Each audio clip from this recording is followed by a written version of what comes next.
या कृष्ण चैतन्यानावरत्तुषे नमः। वाञ्छाकल्पतरुभ्यश्च कृपा सिन्धुभ्यः च पतितानां पावनेभ्यो वैष्णवेभ्यो नमो नमः। जय श्री कृष्ण चैतन्य प्रभो नित्यानंद श्री अद्वैत गदाधर श्रीवासादि गौरभक्तवृंद। हरे कृष्ण कृष्ण कृष्ण हरे हरे, हरे राम राम राम हरे हरे। नमो विष्णुपादाय कृष्णप्रेष्ठाय भूतले श्रीमते भक्तिवेदांत स्वामिनिति नामिने। नमस्ते सारस्वते देवे गौरप्रचारिणे निर्विशेष शून्यवादी पाश्चात्य देशधारिणे।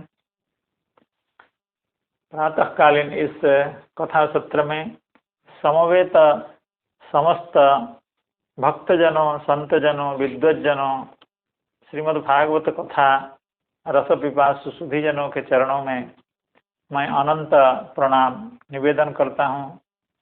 आप सबकी कृपा, आशीर्वाद, शुभेच्छा से हम लोग भगवान की दिव्य कथाओं का श्रवण शाम को एवं सुबह प्रतिदिन 2 बार नियमतः कर पा रहे हैं। तो ये सब आप लोगों के सदिच्छा एवं शुभाशीर्वाद के कारण संभव है। तो कल की जहाँ कथा का विश्राम हुआ था वहाँ से हम उस कथा को श्रवण करना चाहेंगे। जैसे अभी हम श्रीमद् भागवत के प्रथम स्कंध के पंचम अध्याय का अध्ययन कर रहे हैं। तो उसमें प्रसंग यह चल रहा था कि श्री व्यासदेव भगवान के हृदय में जो असंतोष उत्पन्न हुआ है, उस असंतोष को दूर करने की चेष्टा देवर्षि नारद महाराज कर रहे हैं। और उस प्रसंग में देवर्षि नारद महाराज ने यह कहा कि आपने इतने सारे ग्रंथ, इतनी सारी विद्या की बात करने के बाद भी भगवान की गुणों का जितनी मात्रा में वर्णन करना चाहिए था उतनी मात्रा में आपने नहीं किया। इसलिए आप अभी समय है, यह उचित समय है कि आप भगवान के गुणों का अधिकाधिकतया प्रचार कीजिए, उनका निरूपण कीजिए, उनका वर्णन कीजिए, ताकि ये आपको नहीं समस्त जगतवासी के हृदय में आनंद को विकसित करेगा। तो इसी प्रसंग में हम लोग यह श्लोक सुन रहे थे। नैष्कर्म्यमप्यच्युत भाववर्जितम् न शोभते ज्ञानमलं निरंजनम् कुतः पुनः शश्वत भद्रमीश्वरे न चार्पितं कर्म यदप्यकारणम्। अर्थात वेदोक्त जो अपरोक्ष ज्ञान है, अर्थात प्रत्यक्ष ब्रह्मानुभव रूप जो ज्ञान है, वह भक्ति के बिना शोभित नहीं हो सकती है। और जो परोक्षात्मक ज्ञान है वो तो शोभित होती ही नहीं है। और जो कर्म, वह भला कैसे शोभित हो सकता है, चाहे वो निष्काम कर्म ही क्यों न हो। यही था इस पद्य का अभिप्राय। इस पद्य का अभिप्राय को हम लोग श्रीधर स्वामी पाद की व्याख्या के आधार पर श्रवण किए हुए हैं। श्री चक्रवर्ती पाद की व्याख्या है और उसको भी हम आज श्रवण करना चाहेंगे। ना ये हो गया है क्या? हाँ, ये हो गया है सर। हो गया है, ठीक सर। अहो मैंने हाँ, द्वादश श्लोक का हो गया, त्रयोदश श्लोक का त्रयोदश श्लोक का श्रीधर स्वामी पाद का हुआ है, चक्रवर्ती पाद का होगा। अथो महाभाग भवान अमोघदृक् शुचिस्रवाः सत्यरतो धृतव्रतः गुरुक्रमस्याखिल बंध मुक्तये समाधिना नो स्मरतदविचेष्टितम् अथो महाभाग भवानमोघदृक् शुचिस्रवाः सत्या रतोद्धृतव्रतः उरुक्रमस्याखिलबन्धमुक्तये समाधिना नो स्मरतदविचेष्टितम्। यह 13वां श्लोक है। कोई अगर पारायण करना चाहे तो 1 से 13 श्लोक कर सकते हैं, 5-7 मिनट लगेगा। हरे कृष्णा। काली प्रसाद जी करेंगे क्या आप? गुरु जी कर सकते हैं। कर लीजिए कर लीजिए। सर 1 से हाँ 1 से 13 तक।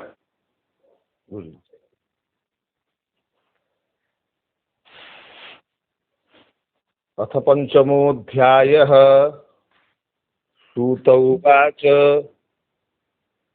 अथ तं सुखमासीन उपासीनं बृहत्सवः देवर्षिः प्राह विप्रर्षिं वीणापाणिः स्मयन्निव।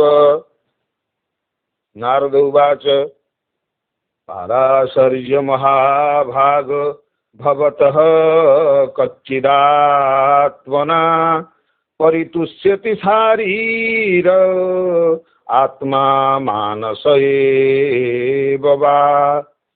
जिज्ञासितं सुसम्पन्नमपि ते मदद्भुतं कृतवान् भारतं जस्त्वं सर्वार्थ परिबृंहितं।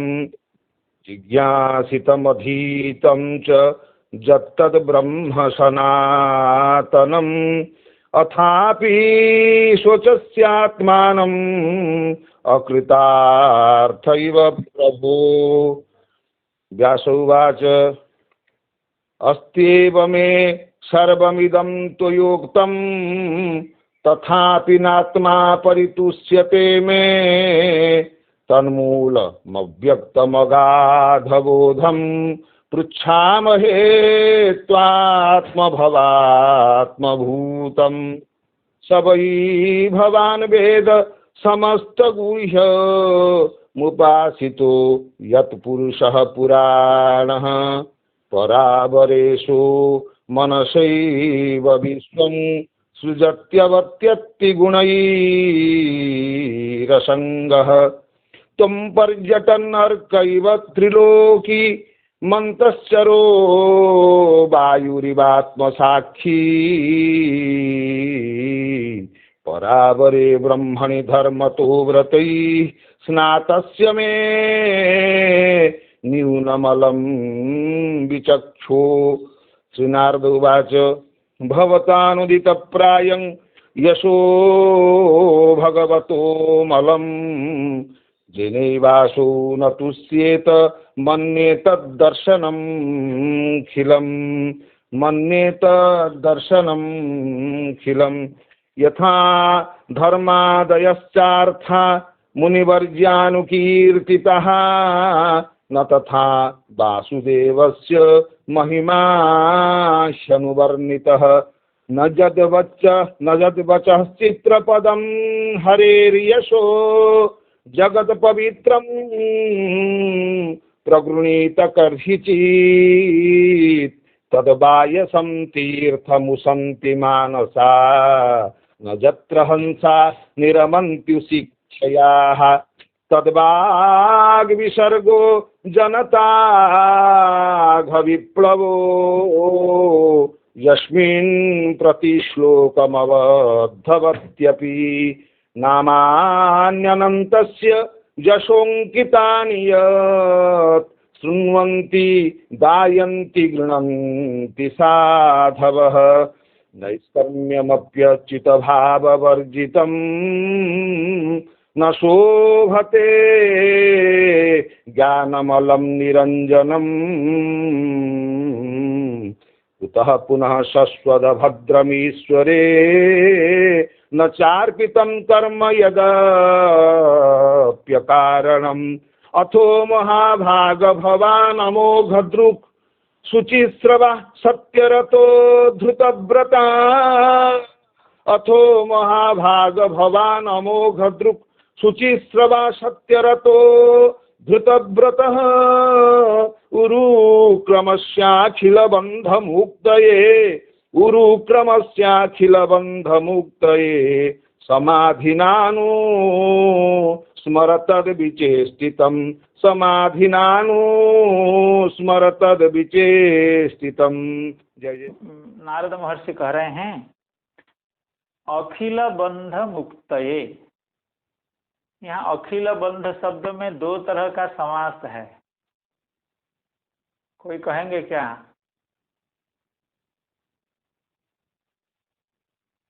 एक तो षष्ठी तत्पुरुष समास है, अखिलस्य बंधः उसकी मुक्ति, और दूसरा यह भी अर्थ था अखिलः यह बंधः, अर्थात सभी के बंधन की मुक्ति या सब तरह के बंधन की मुक्ति। ये दो तरह के अर्थ शायद श्रीधर स्वामी पाद कहे थे।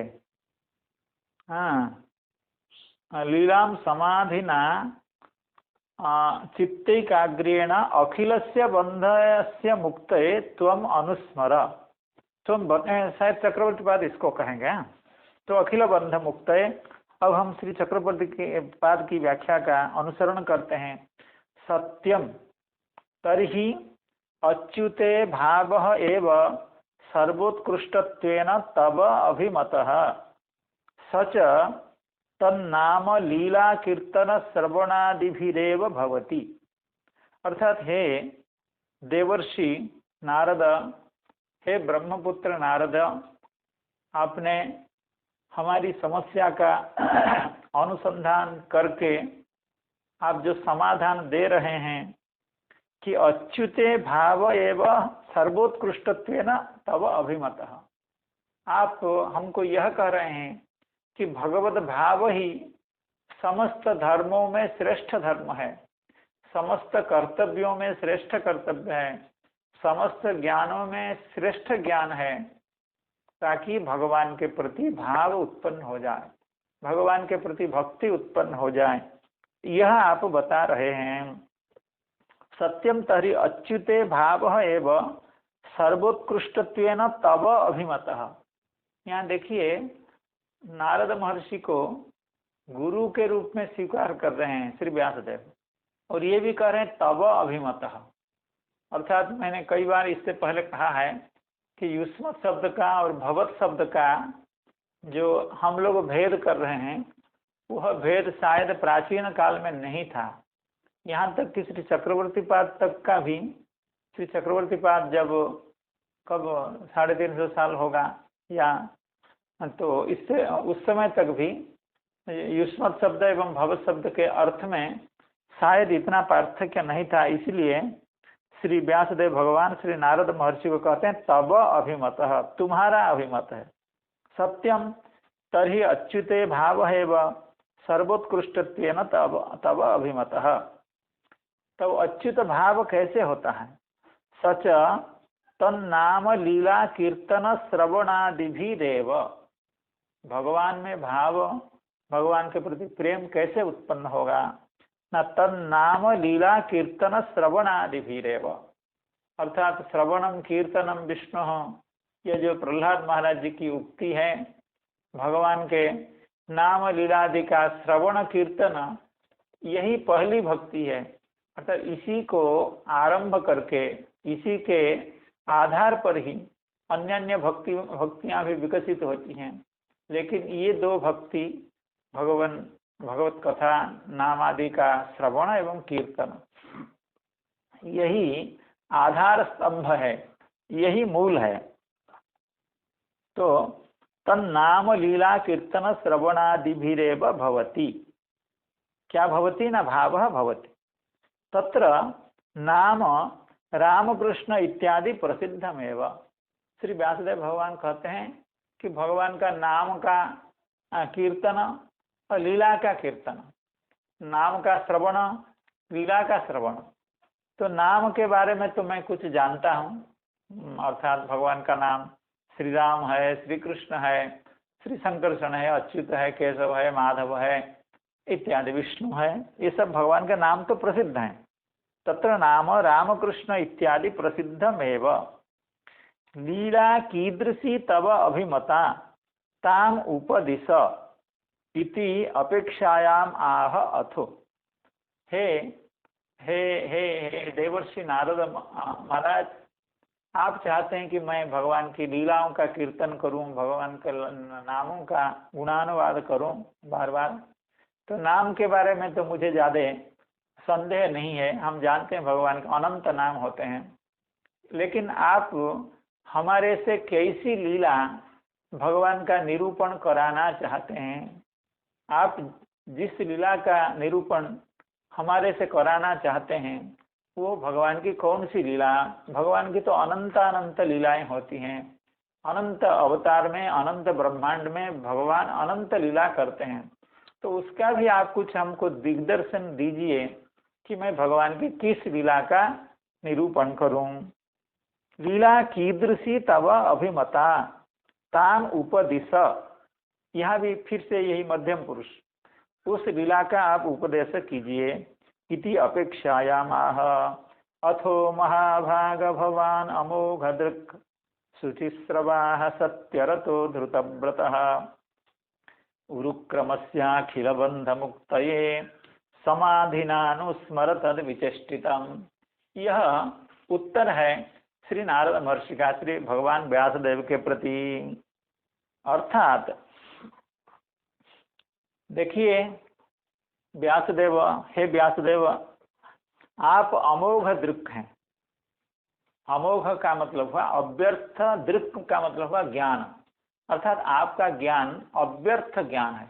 अर्थात आपका ज्ञान कभी भी व्यर्थ नहीं होता है, कभी भी बेकार नहीं जाता है। आप अमोघ दृक् यानी अव्यर्थ ज्ञान। और आप कैसे हैं? शुचि स्रवः। शुचि ही का मतलब है शुद्धम, स्रवः यशः। अर्थात आपका यश निष्कलंक यश है। आपके यश में कोई एक बूंद का भी कहीं धब्बा नहीं लगा है। अत्यंत शुभ्र, पवित्र, निर्मल यश आपका है। शुद्धम स्रवः यशः यस्य तथा भूतो भवान भवति। अतः सत्यरतः दृढ़व्रतः सन। तो आप अमोघ दृक् हैं, आप शुद्ध स्रवः हैं, शुचिस्रवः हैं। इसीलिए आप सत्यरत एवं दृढ़ व्रत हो करके एकदम ठान लीजिए, संकल्प ले लीजिए, आगे मुझे ऐसा कुछ नहीं करना है। ये जो चतुर्वर्ग पुरुषार्थ का हमने इतना व्यापक निरूपण किया है अन्य अन्य पुराणों में एवं महाभारत में, वो सब अब नहीं करना है। सिर्फ केवल भगवान का नाम कीर्तन, भगवान का लीला कीर्तन, भगवान का गुणानुवाद ही करना है। तो आप ऐसा एक व्रत ले लीजिए और सत्य रत होकर के, भगवान में रत होकर के, भगवान के प्रति एकनिष्ठ होकर के एवं सत्य संकल्प होकर के यानी दृढ़व्रत होकर के अखिलानाम जीवानाम अखिलस्य बंधस्य वा मुक्तये। इसी बात को मैं कह रहा था, उरुक्रमस्याखिल बंध मुक्तये। ये जो अखिल बंध मुक्त है इसको चक्रवर्ती पाद दो अर्थ कर रहे हैं। कैसे? अखिलानाम जीवानाम मुक्तये, एक अर्थ ये हो गया, या अखिलस्य बंधस्य मुक्तये, अर्थात समस्त प्राणियों की मुक्ति के लिए या समस्त बंधनों से मुक्ति के लिए। अखिलानाम जीवानाम अखिलस्य बंधस्य मा मुक्तये उरुक्रमस्याखिल बंध मुक्तये समाधिनानो स्मर तद विचेष्टितम। तस्य विचेष्टितम यानी विविधम चेष्टितम। चेष्टित शब्द का अर्थ है चेष्टा, चेष्टा शब्द का अर्थ है क्रिया, क्रिया शब्द का अर्थ है लीला। भगवान की क्रियाओं को लीला इसलिए कहा जाता है क्योंकि भगवान के क्रियाएं, भगवान के जो कर्म होते हैं वे कोई उनके प्रारब्ध के अधीन नहीं होते हैं। हम हमारे जैसे जीव का प्रत्येक कर्म उसके प्रारब्ध के द्वारा नियंत्रित होता है। और भगवान के कर्म, भगवान की क्रियाएं प्रारब्ध के द्वारा, किसी कर्म संस्कार के द्वारा नियंत्रित नहीं होते हैं, क्योंकि भगवान परम स्वतंत्र होते हैं। इसीलिए उनके कर्मों को लीला कहा जाता है, उनकी चेष्टाओं को लीला लीला कहा जाता है। तस्य विविधम चेष्टितम लीला समाधिना चित्तैकाग्र्येण स्मर। आप एक बार चित्त को एकाग्र करके, संकल्प करके, दृढ़व्रत होकर के भगवान की लीलाओं का वर्णन करने के लिए ठान लीजिए, मन बना लीजिए, दृढ़ता बना लीजिए, तो अपने आप वे लीलाएं आपके हृदय में स्फुरित होगी। हमको आपको बताने के लिए आवश्यकता नहीं है कि आप किस लीला का वर्णन करेंगे, क्योंकि श्री चक्रवर्ती पाद जो भूमिका लिखे हैं उसमें श्री व्यासदेव भगवान श्री नारद महर्षि से पूछ रहे हैं कि मैं भगवान की किन लीलाओं का निरूपण करूं, क्योंकि भगवान श्री राम के रूप में अवतीर्ण है, श्री कृष्ण के रूप में अवतीर्ण है, श्री वराह के रूप में अवतीर्ण है, नृसिंह के रूप में अवतीर्ण है। अब मैं भगवान की जिस लीला का वर्णन करना मुझे है, वो भगवान की कौन सी लीला है? तो उसके उत्तर में श्री नारद महर्षि बता रहे हैं, समाधिना चित्तैकाग्र्येण स्मर। आप चित्त को एकाग्र बना करके भगवान की लीलाओं का स्मरण कीजिए। क्यों ना, लीला ही भक्तिमती शुद्धे चित्ते स्वयमेव स्फुरति। देखिए, भगवान की जो लीलाएं हैं वो जब चित्त शुद्ध होता है तो वो अपने आप वो लीलाएं स्फुरित होती हैं। उसमें बहुत ज़्यादा परिश्रम करने की जरूरत नहीं है। कोई अप्राकृतिक ढंग से, कोई कृत्रिम ढंग से भगवान की लीलाओं को अपने हृदय में धारण करने की आवश्यकता नहीं है। समाधिना चित्तैकाग्र्येण स्मर। क्यों? लीला ही भक्तिमती शुद्धे चित्ते स्वयमेव स्फुरति। भगवान की जो लीलाएं हैं वो भक्तिमान जो शुद्ध चित्त है, भक्ति से लबालब भरा हुआ जो चित्त है, उसमें अपने आप स्फुरित होता है। क्यों? तस्याः स्वप्रकाशत्वात् अनंतत्वात् अतिरहस्यत्वात् अन्यथा केनापि वक्तुम ग्रहीतुम च अशक्यत्वात् इति भावः। श्री व्यासदेव भगवान ने पूछा था, आप हमको उस लीला का उल्लेख कीजिए, उस लीला का कथन कीजिए जिस लीला को मैं वर्णन करूंगा। तो उसके उत्तर में श्री नारद महर्षि कह रहे हैं, शुद्ध चित्त में भक्ति के द्वारा जिन लोगों का चित्त शुद्ध हो गया है, उनके चित्त में भगवान की लीला स्वतः स्फुरित होती है। उसमें कोई अलग से कोई कृत्रिम चेष्टा की आवश्यकता नहीं होती है। स्वयमेव स्फुरति तस्याः स्वप्रकाशत्वात्। अर्थात भगवान जैसे स्वप्रकाश हैं, भगवान की लीला भी स्वप्रकाश है। और अनंतत्वात्, और क्योंकि भगवान की लीला अनंत है, हरि अनंत हरि कथा अनंता, स्वप्रकाशत्वात् अनंतत्वात् अति रहस्यत्वात्। और भगवान की लीलाएं भी अति रहस्य होती हैं। सब लीला सबके हृदय में सब समय प्रकाशित नहीं हुआ करती हैं। अति रहस्यत्वात् अन्यथा केनापि वक्तुम ग्रहीतुम च अशक्यत्वात्। अन्यथा का मतलब हुआ वो लीला भगवान की कृपा से स्वतः स्फूर्त हो जाए, लेकिन उसको किसी दूसरे तरह से, किसी के कहने से या सिखाने से लीला प्रकाशित नहीं होती है। ईश्वर जहाँ कुसदय ज्ञानता हृदय। भगवान कृपा करें तो अपने आप वो भगवान की लीलाएं स्वतः उदित हो जाती हैं। तो इसीलिए ज्ञान जो है वो स्वतः प्रकाश है, भगवान की लीला भी स्वतः प्रकाश है। लेकिन हम लोगों के हृदय में लीला क्यों प्रकाशित नहीं होती है? क्योंकि विषय वासना से यह हृदय भरा हुआ है, विषय वासना से यह हृदय जर्जरित है। तो विषय वासना से जर्जरित हृदय में भला लीला कैसे स्वतः प्रकाशित हो? इसीलिए भगवान की भक्ति के द्वारा इस चित्त को जब शुद्ध किया जाता है तब उसमें भगवान की लीला, भगवान के प्रेम स्वतः प्रकाशित होते हैं। यथा यथा चित्तम यथा अंजनम अप्रमेयम, ऐसा है, मैं भूल रहा हूँ श्लोक। अर्थात जैसे चित्त धीरे धीरे परिष्कृत होते जाता है, उसी तरह से लीला धीरे धीरे विकसित होती है हृदय में।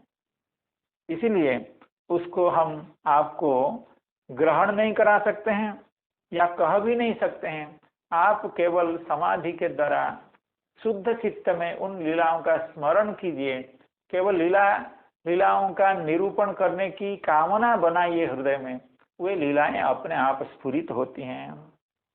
स्मृत्वा च वर्णय, केवल स्मरण करने की बात नहीं है, क्योंकि स्मरण करने से तो आपका कल्याण जरूर होगा, लेकिन जगत का कल्याण आवश्यकता है, क्योंकि आगे का जो समय आ रहा है वो बहुत प्रतिकूल समय है, आत्म कल्याण के लिए अत्यंत प्रतिकूल समय है।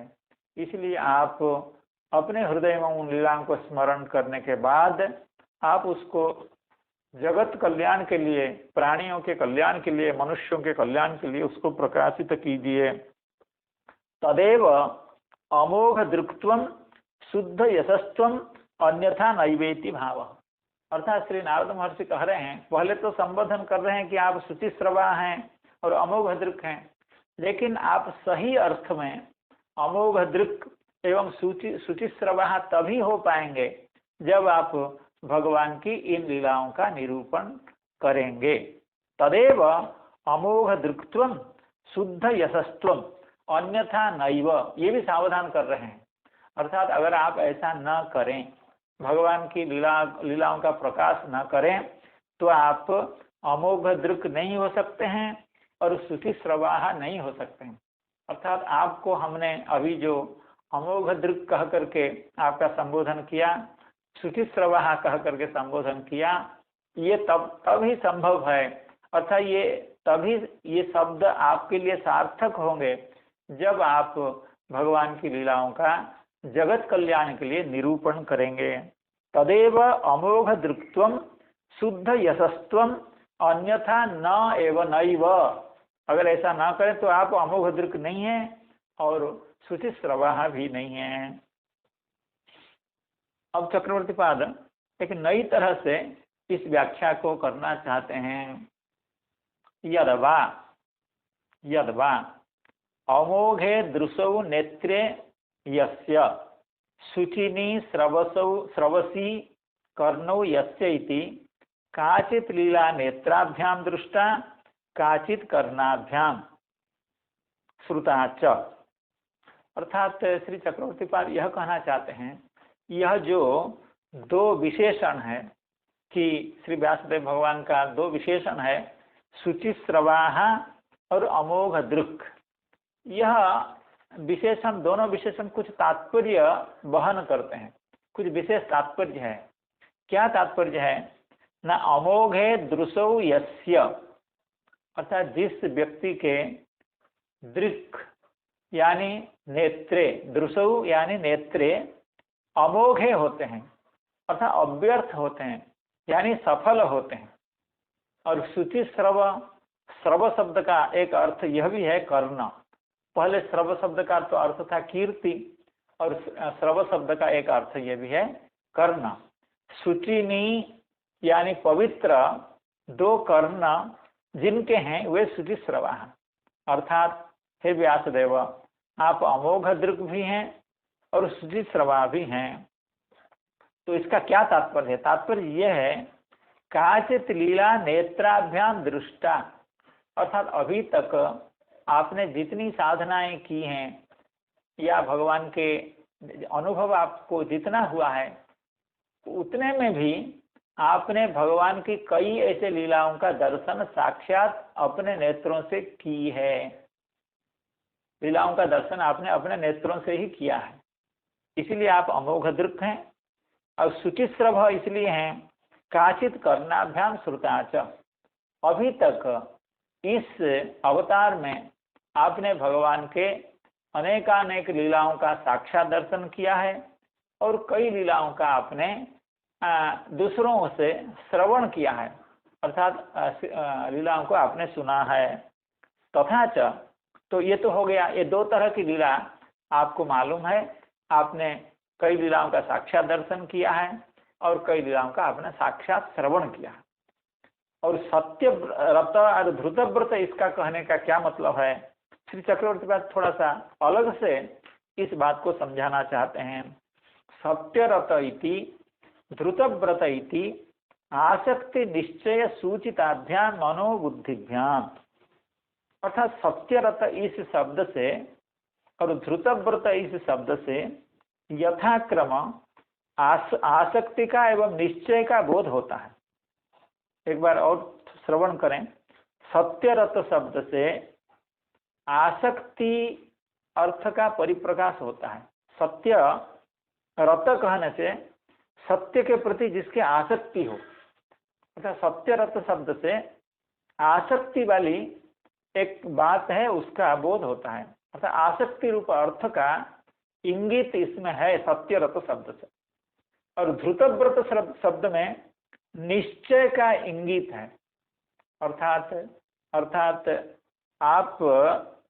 आप आसक्ति परायण हैं और निश्चय बान भी हैं। सत्य रत शब्द से आसक्ति का इंगित हो रहा है और धृतव्रत शब्द से निश्चय का भी इंगित हो रहा है। और ये दोनों आसक्ति और निश्चय ये किसके काम हैं? ये काम है मन के और बुद्धि के, क्योंकि आसक्ति मन का काम है और निश्चय जो है वो बुद्धि का काम है। अर्थात सत्यरत एवं धृतव्रत कहने से आप मन एवं बुद्धि के द्वारा काचित अतिरहस्या अदृष्टा अश्रुतापि अवकलित सा सा संप्रति चित्तैकाग्रेण स्मर्यताम। कहने का मतलब है, ये जो चार विशेषण दिए गए हैं, शुचिस्रवाः, अमोघ दृक्, शुचिस्रव, सत्यरत एवं दृढ़व्रत, इन चार विशेषणों का तत्त अर्थ में तात्पर्य है। तो प्रथम जो अमोघ दृक् है कि आपने भगवान के कुछ लीलाओं का साक्षात दर्शन किया है। और शुचिस्रवाः का अर्थ है आपने भगवान की कई लीलाओं का श्रवण किया है। और सत्य रत और धृतव्रत इन शब्दों के द्वारा आसक्ति एवं निश्चय का बोध होता है। और आसक्ति एवं निश्चय किसका काम है? ना मन का एवं बुद्धि का।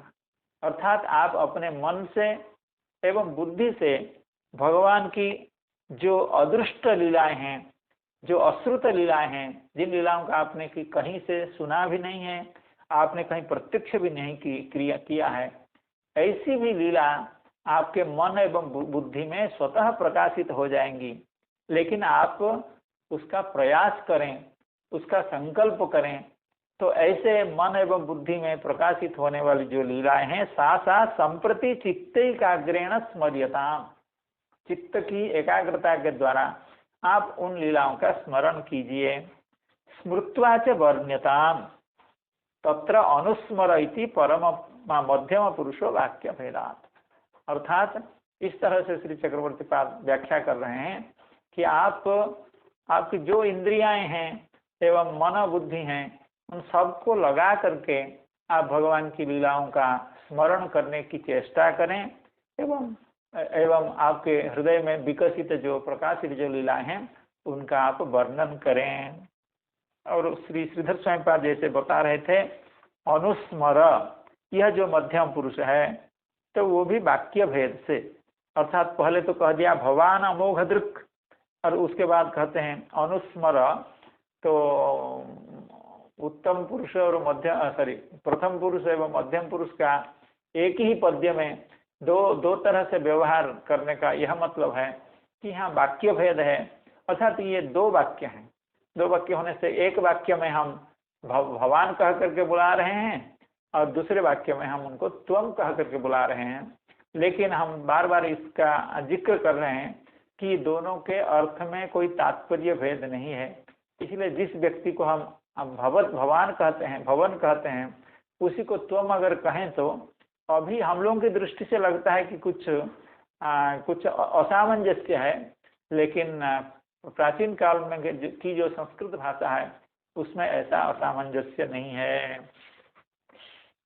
अथो महाभाग भवान अमोघदृक् शुचिस्रवाः सत्यरतो धृतव्रतः उरुक्रमस्याखिलबन्धमुक्तये समाधिनानो स्मरतद्विचेष्टितम् ततोऽन्यथा किञ्चन यद्विवक्षतः पृथग्दृशस्तत्कृतरूपनामभिः न कर्हिचित् क्वापि च दुःस्थिता मतिर्लभेत वाताहतनौरिवास्पदम् ततोऽन्यथा किञ्चन यद्विवक्षतः पृथग्दृशस्तत्कृतरूपनामभिः न कर्हिचित् क्वापि च दुःस्थिता मतिर्लभेत वाताहतनौरिवास्पदम्।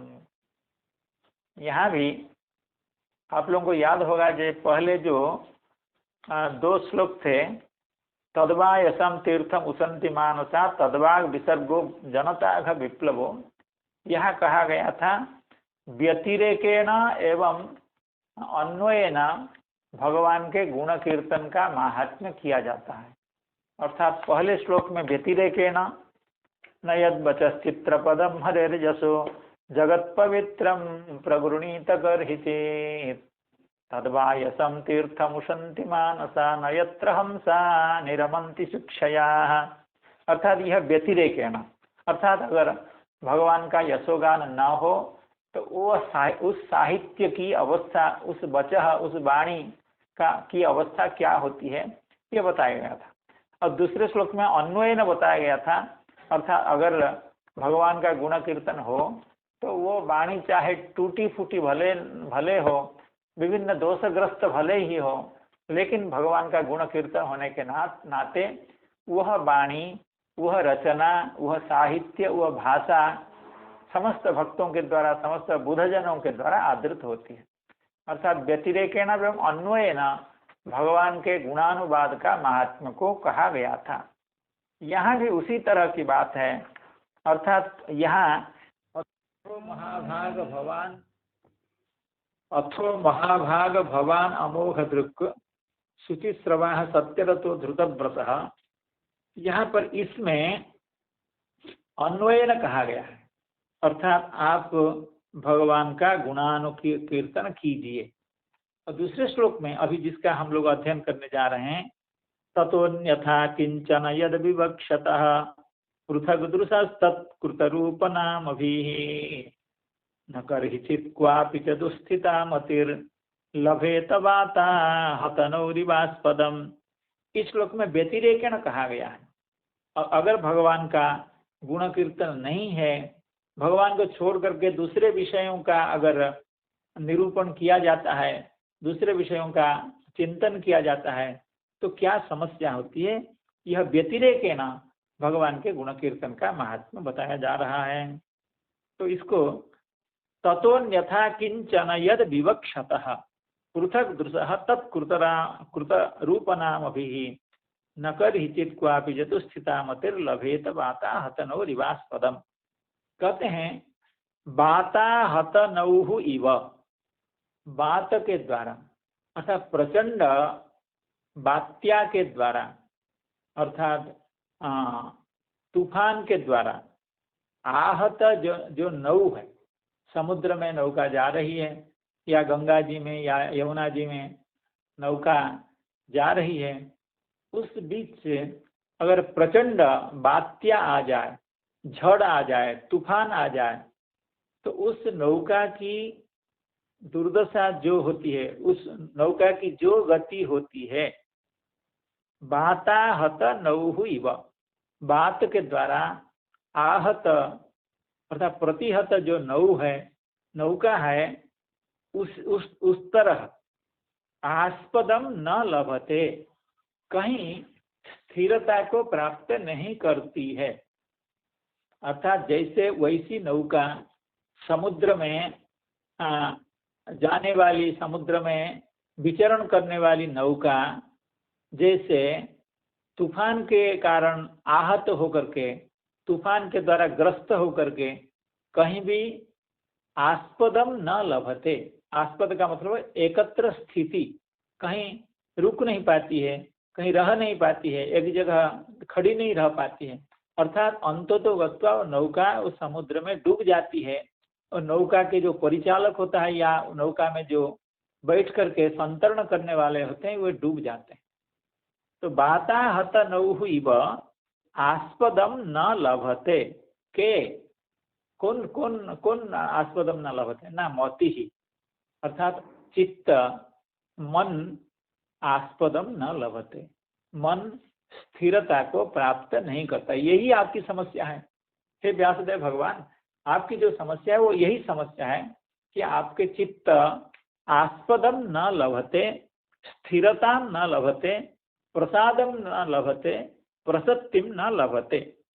क्यों ना, वह मति दुस्थिता हो जाती।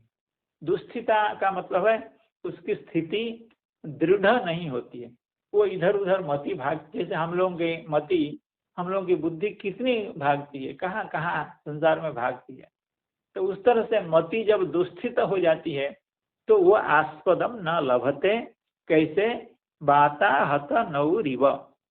तो मति दुस्थित क्यों हो जाती है, और कहीं भी उसको ठौर नहीं मिलता है, अर्थात न करहिचित न क्वापि, उसको कभी भी कहीं भी आस्पद यानी स्थिरता, एकाग्रता की प्राप्ति नहीं होती है। उस नौका की तरह मति को, बुद्धि को, चित्त को किसी भी जगह पर कभी भी स्थिरता प्राप्त नहीं होती है। न करहिचित क्वापि च दुस्थिता मति लभेत बाता हतनौरिवास्पदम आस्पदम न लभेत। कैसी मति, किसकी मति, कहते हैं ततोन्यथा किंचन यद विवक्षतः, उसको छोड़ करके दूसरे पदार्थ की विवक्षा करने वाले व्यक्ति की, अर्थात जैसे हमने बताया भगवान के यशोगान को छोड़ करके, भगवान के नामगान को छोड़ करके, भगवान की लीलाओं का निरूपण को छोड़ करके, ततः अन्यथा, उससे कोई भी, किंचना यद विवक्षता, जो कुछ भी वो कहना शुरू करें। जैसे बड़े बड़े वैज्ञानिक लोग, कोई एरोप्लेन बना लेता है, कोई चिकित्सा शास्त्र में नोबेल प्राइज प्राप्त कर लेता है, कोई इकोनॉमिक्स में नोबेल प्राइज प्राप्त कर लेता है, कोई लिटरेचर में नोबेल प्राइज प्राप्त कर लेता है। अर्थात ये लोग संसार की बहुत बड़े बड़े तत्वों का, बड़े बड़े उपलब्धियों का प्रदर्शन करते हैं, लेकिन किसी का भी चित्त स्थिर नहीं होता है। क्यों? देखिए, हमेशा हम लोगों को विभिन्न प्रतिष्ठाएं विभिन्न जगह पर मिलती हैं। तो कोई प्रतिष्ठा मिलती है तो प्रतिष्ठा मिलने के थोड़े दिन के बाद ही फिर दूसरी प्रतिष्ठा की भूख बढ़ जाती है। कोई नोबेल प्राइज मिल गया है, वो सोचता है मैं कहीं राष्ट्रपति बन जाऊं, या राज्यसभा का मेंबर बन जाऊं, या मुझे प्रेसिडेंट कोई बना दिया जाए। इस तरह से, अर्थात बड़ी सी बड़ी सांसारिक उपलब्धि को प्राप्त करने के बाद भी यह चित्त स्थिर होने का नाम नहीं ले रहा।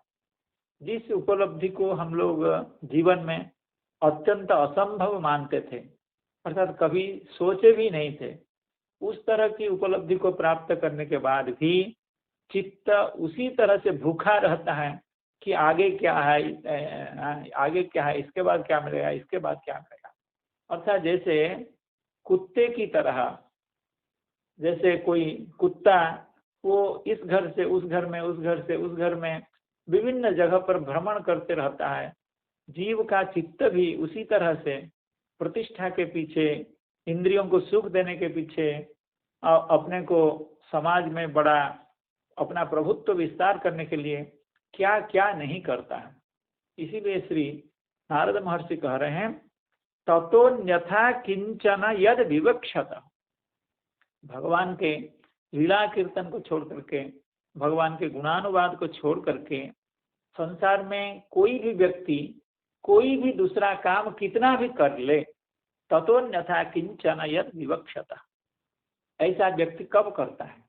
अर्थात भगवत भक्ति को छोड़ करके जो पंचम पुरुषार्थ है, जो जीव का एकमात्र कर्तव्य है, उसको छोड़ करके मनुष्य दूसरे दूसरे कर्मों में क्यों लगा रहता है? क्योंकि वो पृथक दृक् है।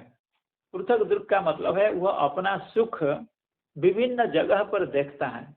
अपने गृह में सुख देखता है, अपनी नौकरी में सुख देखता है, पैसे में सुख देखता है, सम्मान में सुख देखता है, लेकिन है नहीं सुख। अगर सुख होता तो फिर हम लोग इतना प्राप्त करने के बाद सुख तो मिल गया होता।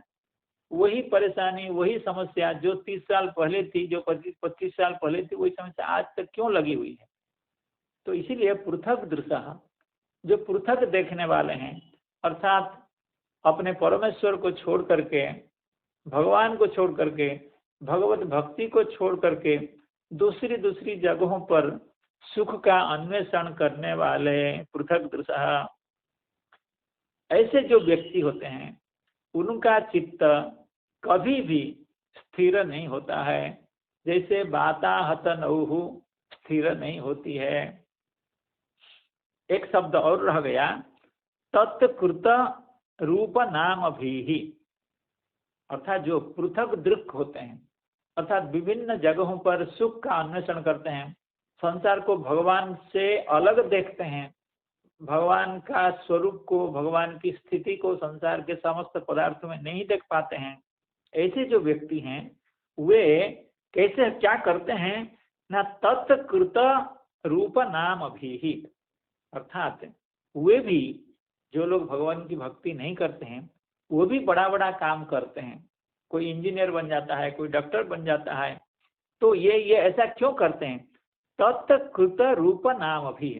तत्कृत का मतलब हुआ वो जो पृथक दृष्टि है जीव की, भगवान को छोड़ करके दूसरी जगह पर जो दृष्टि निक्षिप्त की जाती है, वो है जो पृथक दृक् या पृथक विवक्षा। दो बातें हैं यहाँ। जो तत् शब्द है, पृथक दृशा तत्कृत रूप नाम भी, ये जो तत् है, इस तत् शब्द का अर्थ है पृथक विवक्षा या पृथक दृक्, अर्थात भगवान को छोड़ करके दूसरी चीजों का निरूपण करने की जो इच्छा।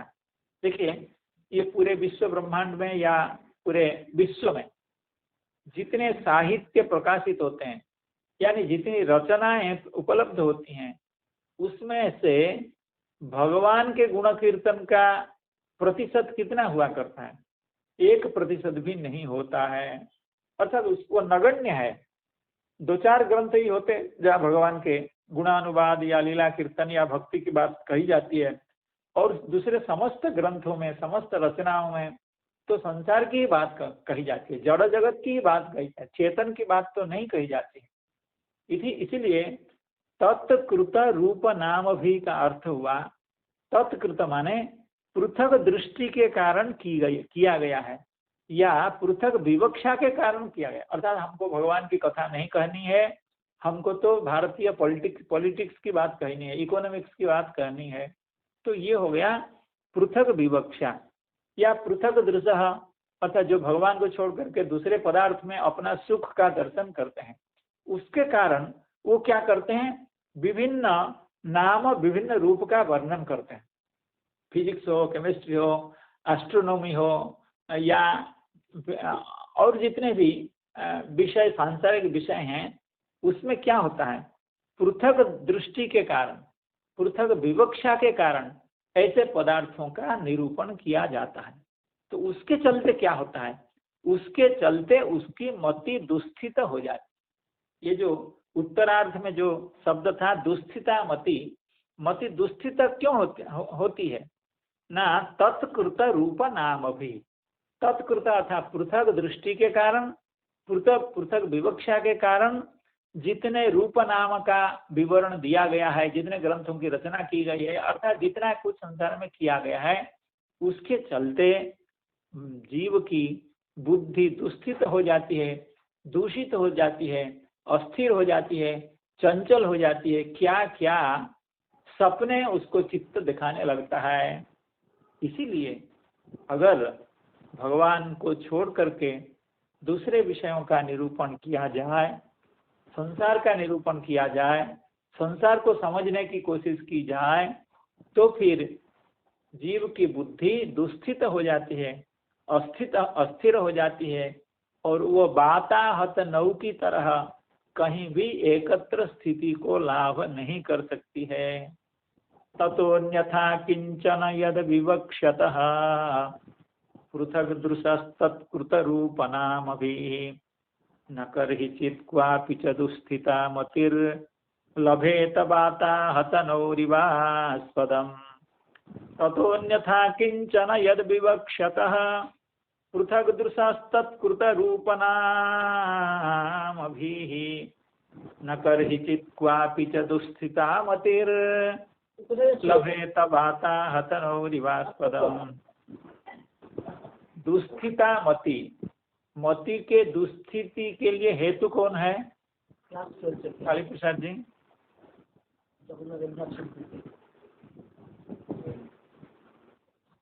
मति की दुस्थिति के लिए हेतु कौन है?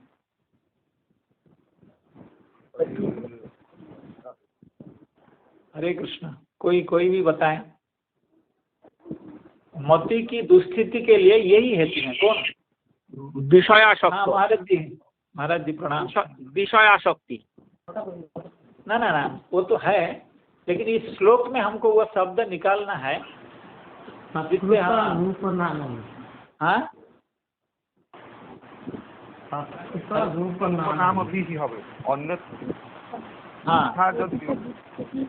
अन्यथा किंचन विवक्षितः तत्कृत नाम रूपम भी। हाँ, यही हेतु हो। तत्कृत रूप नामों के द्वारा यही हो, मति दुस्थित हो जाती है। तत्कृत का मतलब हुआ पृथक विवक्षा के कारण या पृथक दृष्टि के कारण, क्योंकि हम लोग पृथक दृष्टि के कारण, पृथक विवक्षा के कारण संसार में बहुत कुछ कर बैठते हैं। लोग किताबें लिखते हैं कि हमको पुरस्कार मिलेगा, बिक्री होगा, पैसा होगा, इत्यादि इत्यादि इत्यादि। तो तत्कृत जो रूप एवं नाम है उसके द्वारा मति हमारी दुस्थित हो जाती है। तो उसके चलते क्या होता है, ऐसी मति कहीं भी आस्पद को लाभ नहीं करता है। एकत्र स्थिति को, शांति को, कहीं एक जगह ऐसी बुद्धि रहती नहीं। मरकट की मति जैसे होता है, बंदर की मरकट की जैसे बुद्धि होती है, कहीं भी 5 मिनट भी बैठना नहीं चाहता है, इधर उधर भागते रहता है। ततोन्यथा किंचन यद विवक्षतः पृथक दृशस्तत्कृत रूपनामभिः न कर्हिचित् क्वापि च दुस्थिता मतिर्लभेत वाताहतनौरिवास्पदम्। अब श्रीधर स्वामी पाद इस पर क्या कह रहे हैं, हम लोग शुरू करते हैं पढ़ना, जहाँ तक होता है देखें। विपक्षे दोषांतरम आह। विपक्ष में, विपक्ष का मतलब है कि भगवान का गुणानुवाद अगर पर्याप्त मात्रा में न किया जाए, संसार का निरूपण किया जाए, तो विपक्षे दोषांतरम आह। क्या? उरुक्रम विचेष्टितात् पृथक दृशः। उरुक्रम के यानी भगवान के जो विचेष्टित हैं, यानी लीलाएं हैं, उनसे जिसकी दृष्टि दूर हो गई है, अर्थात भगवान की लीलाओं का वो दर्शन या कीर्तन या निरूपण करना नहीं चाहता है। अतएव अन्यथा प्रकारांतरेण यत्किंचित अर्थांतरम विवक्षतः। क्योंकि देखिए, हमारे में योग्यता है, हम योग्यता संपन्न हैं, बुद्धिमान हैं, तो जब हम भगवान में बुद्धि को नहीं लगाएंगे तो कहीं ना कहीं तो लगाएंगे, तो कहीं ना उल्टा पुल्टा काम तो करेंगे ही, तो संसार में जरूर लगाएंगे।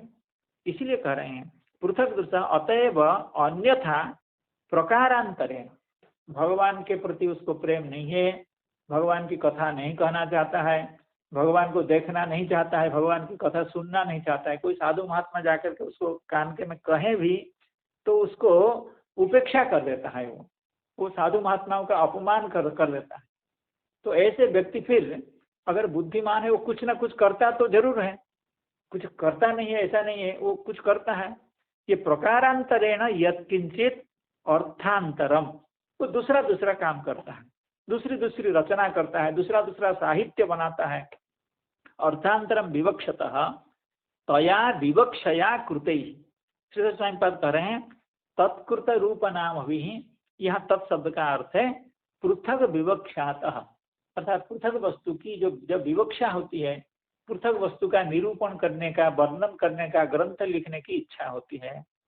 तया विवक्षया कृतैः यानी स्फुरितैः। तत्कृत का मतलब है पृथक विवक्षा के कारण उस व्यक्ति की लेखनी से, उस व्यक्ति की चेष्टा से जो वस्तु स्फुरित होती है। कौन सी वस्तु स्फुरित है? वो कोई बहुत बड़ा उपन्यास लिख लेगा, या कोई बहुत बड़ा कॉमिक्स लिख लेगा, कोई बड़ा बहुत जोक्स लिख लेगा, कोई बड़ा संसारिक किसी राजा महाराजा का निरूपण करते हुए कोई काव्य लिख लेगा। तो विवक्षता तया विवक्षया कृतैः स्फुरितैः रूपैः नामभिश्च वक्तव्यत्वेन एव उपस्थितैः। अर्थात संसार के दूसरे दूसरे पदार्थ उस व्यक्ति की लेखनी से, उस व्यक्ति की वाणी से, उस व्यक्ति की चेष्टा से निकलती हैं।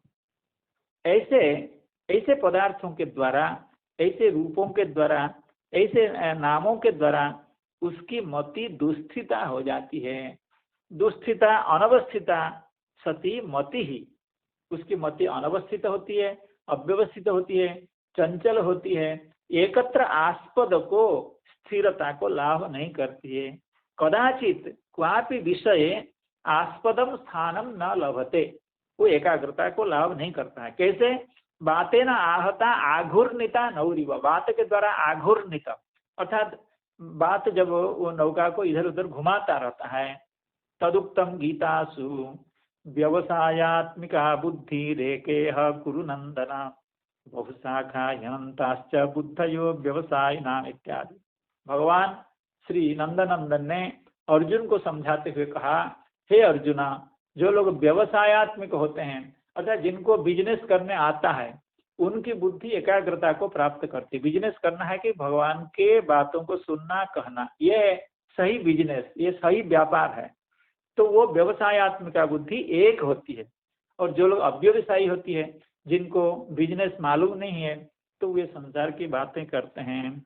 ततोन्यथा किंचन यद विवक्षतः पृथक दुर्सत्कृत रूपनामभिः न कर्हिचित् क्वापि च दुस्थिता मतिर् लभे तवाता हतनौरिवास्पदम्। हरे कृष्णा कृष्णा कृष्णा हरे हरे, हरे राम राम राम हरे हरे। समस्त संत जनों के चरणों में बारंबार प्रणाम निवेदन करता हूँ।